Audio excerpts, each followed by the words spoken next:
Today we're going to talk about the top 5 reasons why you should conceal carry. Now this list of top 5 is going to be very practical and it's also going to be biblical. So we're going to start with my number 1 reason, because you can.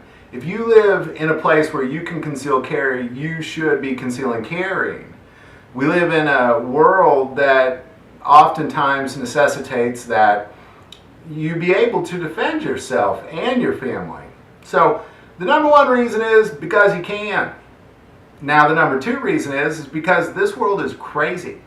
Now the world has always been crazy, so I'm not necessarily saying we live in a worse time than long ago or anything like that. All I'm saying is that the world is crazy and terrible things happen all the time. We definitely are more aware of it today because we have the internet and television, and we kind of see what's happening everywhere, and it's crazy. There's a lot of evil in this world.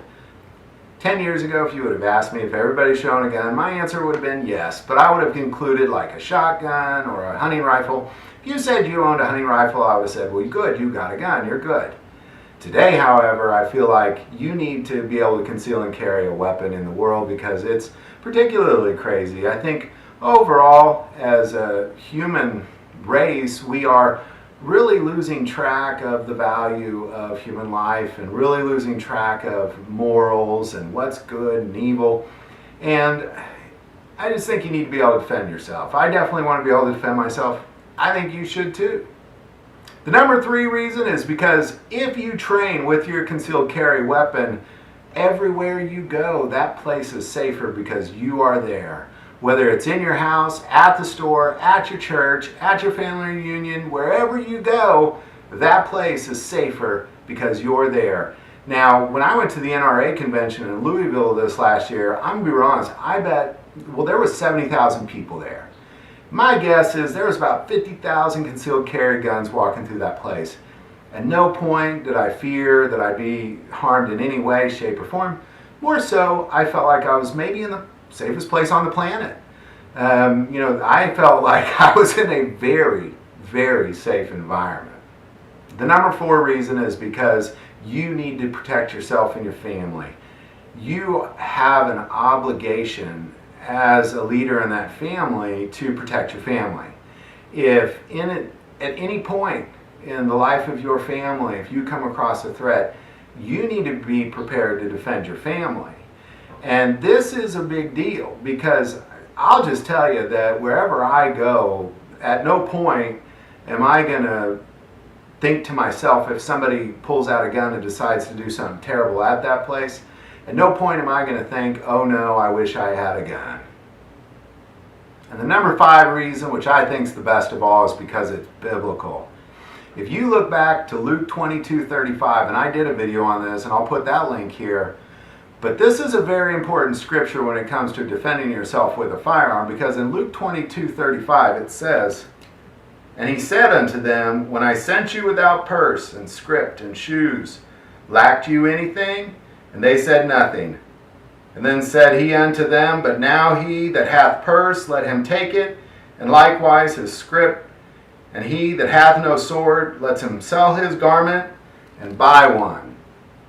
And when he tells them to sell their garment and buy a sword, he is specifically talking about a defensive weapon, because the Greek word used for that word sword is the same word that's used for dagger. Something that if you were a traveler back then, you would obviously be having one of these little weapons on you. So why would we need a sword? Well, according to Matthew 10:16, "Behold, I send you forth as sheep in the midst of wolves. Be ye therefore wise as serpents and harmless as doves." And that's really what it's all about. It's about recognizing that we are being sent out like sheep among the wolves, and evil is in the world, and evil always preys on the sheep. And I don't know if you've ever thought about who you are in this world, but there's really only 3 kinds of people. There's sheep, there's wolves, there's sheepdogs. There's no way I'm going to be a sheep, and there's no way I'm going to be a wolf. And finally, Psalm 144:1 says, "Blessed be the Lord my strength, which teacheth my hands to war, and my fingers to fight." And that's really what it's all about. God trains our hands for war. Now this requires that you train. He just doesn't prepare us without preparing ourselves. But we are definitely not meant to be sheep among the wolves. Even though we're sent out like that, that's not how we're to behave. If you like this video, click like and subscribe. You can also now find us on Facebook under God, Family, and Guns. Most importantly, this YouTube channel is a ministry to us. So if you have any prayer requests, don't ever hesitate to send that stuff in. Thank you for watching this episode of God, Family, and Guns. And as always, love God, love your family, and love guns.